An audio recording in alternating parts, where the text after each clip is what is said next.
Alright, sit down and listen, because this isn't your kindergarten self-help podcast telling you to breathe and journal your way out of existential collapse. This is the truth, raw, rigorous, reframed. So take a deep breath and prepare to have the bullshit peeled back. We're going in. I'm not defined by anyone's fucking opinion.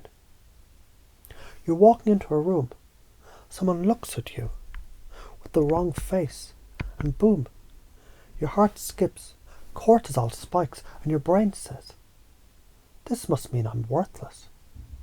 Why the hell does that happen?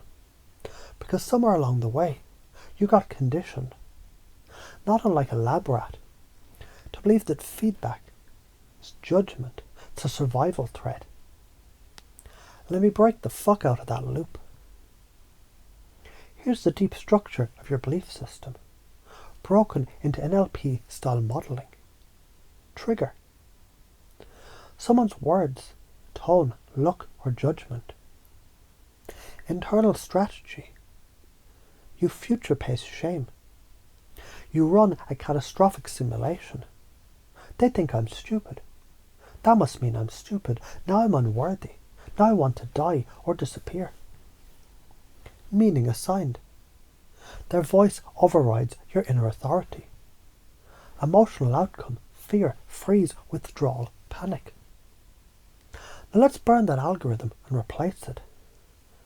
Chunk down the small details, examples from real life. A 3-year-old shows a drawing. One adult says, what a weird choice of colour. Kid's heart drops, boom, inner collapse. You're 19. Speak up in class. The professor smirks. You spiral for a week. You're 35. Post an idea online. One troll comments, cringe. You delete it and doubt yourself for days. Pattern. You give your power away for free, and it costs you your peace every time. The science, why this is real but not true. When criticism hits, your amygdala lights up.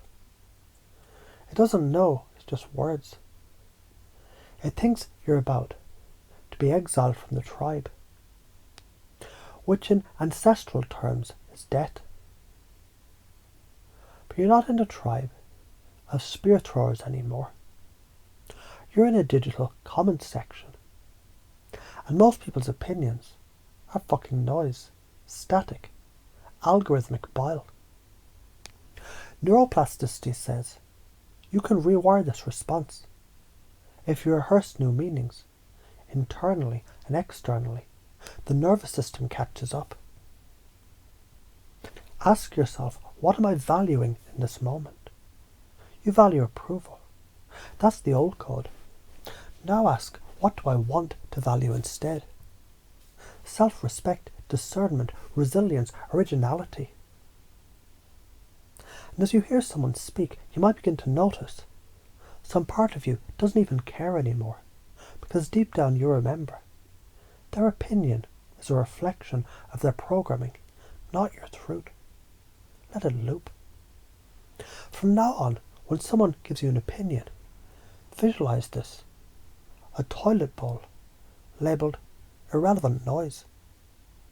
A golden filter that only lets aligned, useful signals pass. Run every word through that. If it makes you grow, keep it. If it makes you shrink, flush that shit. Listen to me like I'm your higher self with a sledgehammer of sense.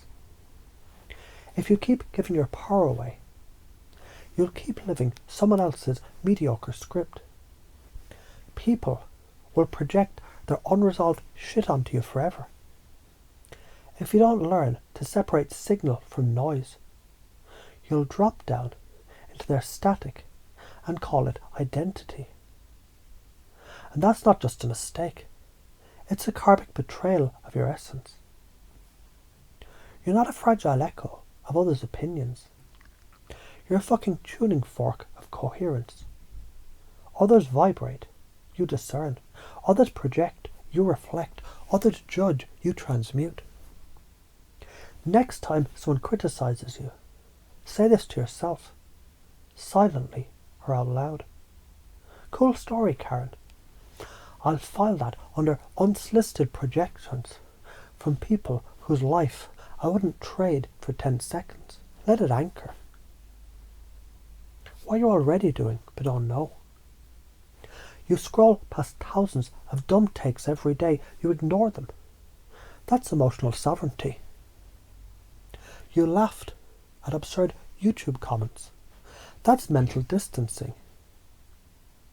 You've sensed when feedback is actually love. That's discernment. You're already doing this. Let's do it on purpose. What happens when you own this? You become unshakable in the room. You stop needing validation like a junkie. You start creating, risking, initiating. Your relationships evolve because you're no longer begging scraps of worth. The karma of not doing this, simple. You shrink, you suppress, you settle. You survive instead of fucking soar. I'm not a mirror for your dysfunction. I'm a prison of my own coherence. I transmute projection into clarity. I'm safe to receive feedback and sovereign enough to reject bullshit. Criticism is data, not destiny. I no longer collapse, I calibrate. And now breathe, let it lock in. You didn't just listen to this, you remembered it deep down. Your field already knew. Let them talk. You've got better shit to do. When ready, say, I'm the filter, not the feedback.